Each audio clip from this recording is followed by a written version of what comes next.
नमस्कार दोस्तों। आज आप सुन रहे हैं माधवराव सप्रे की कालजयी रचना एक टोकरी भर मिट्टी सन 1900। हिंदी साहित्य की पहली कहानियों में इसकी गणना होती है। माधवराव सप्रे हिंदी की उन आरंभिक रचनाकारों में गिने जाते हैं जिन्होंने कहानी को साहित्य का गंभीर रूप दिया। तो आइए सुनते हैं एक टोकरी भर मिट्टी। किसी श्रीमान जमींदार के महल के पास एक गरीब अनाथ विधवा की झोंपड़ी थी। जमींदार साहब को अपने महल का अहाता उस झोंपड़ी तक बढ़ाने की इच्छा हुई। विधवा से बहुतेरा कहा कि अपनी झोंपड़ी हटा ले, पर वह तो कई जमाने से वहीं बसी थी। उसका प्रिय पति और इकलौता पुत्र भी उसी झोंपड़ी में मर गया था। पतोहू भी एक 5 बरस की कन्याओं को छोड़कर चल बसी थी। अब यही उसकी पोती इस वृद्धा काल में एकमात्र आधार थी। जब उसे अपनी पूर्व स्थिति की याद आती तो मारे दुख के फूट फूट कर रोने लगती थी। और जब से उसने अपने श्रीमान पड़ोसी की इच्छा का हाल सुना, तब से वह मृतप्राय हो गई थी। उस झोंपड़ी में उसका मन लग गया था कि बिना मरे वहां से निकलना नहीं चाहती थी। श्रीमान के सब प्रयत्न निष्फल हुए। तब वे अपनी जमींदारी चाल चलने लगे। बाल की खाल निकालने वाले वकीलों की तैली गरम कर उन्होंने अदालत से झोंपड़ी पर अपना कब्जा करा लिया और विधवा को वहां से निकाल दिया। बेचारी अनाथ तो थी ही, पास पड़ोस में कहीं जाकर रहने लगी। एक दिन श्रीमान उस झोंपड़ी के आसपास टहल रहे थे और लोगों को काम बतला रहा था कि वह विधवा हाथ में एक टोकरी लेकर वहां पहुंची।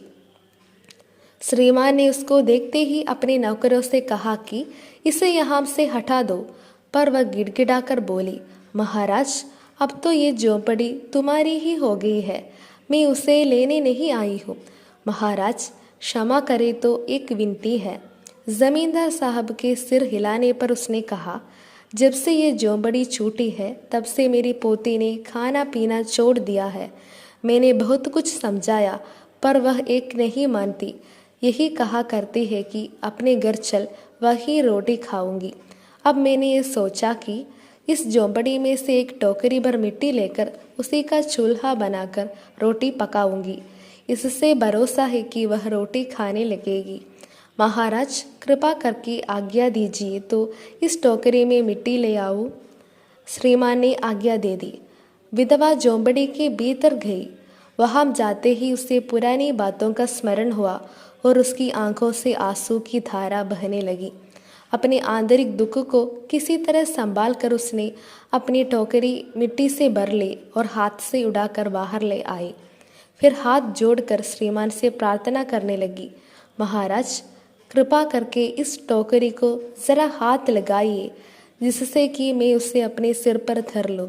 जमींदार साहब पहले तो बहुत नाराज हुए, पर जब वह बार बार हाथ जोड़ने लगी और पैरों पर गिरने लगी तो उनके मन में कुछ दया आ गई।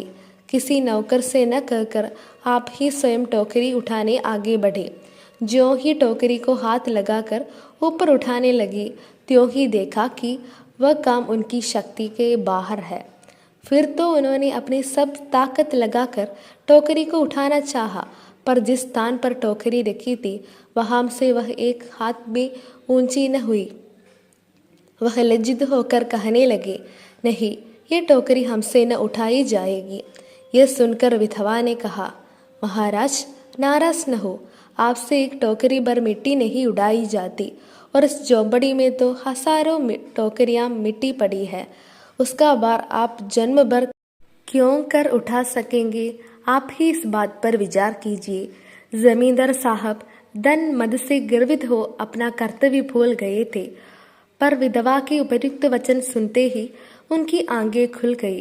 कृतकर्म का पश्चाताप कर उन्होंने विधवा से क्षमा मांगी और उसकी झोंपड़ी वापस दे दी। आपने अभी सुनी माधवराव सप्रे की कालजयी रचना एक टोकरी भर मिट्टी।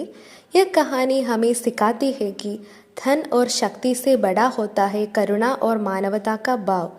एक टोकरी भर मिट्टी ने घमंडी जमींदार का हृदय बदल दिया और यही कहानी का अमर संदेश है।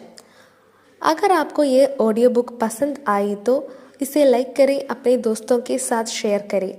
ऐसे ही प्रेरणादायक साहित्य सुनने के लिए इस चैनल सब्सक्राइब करना न भूलें। धन्यवाद। मिलते हैं अगली वीडियो में।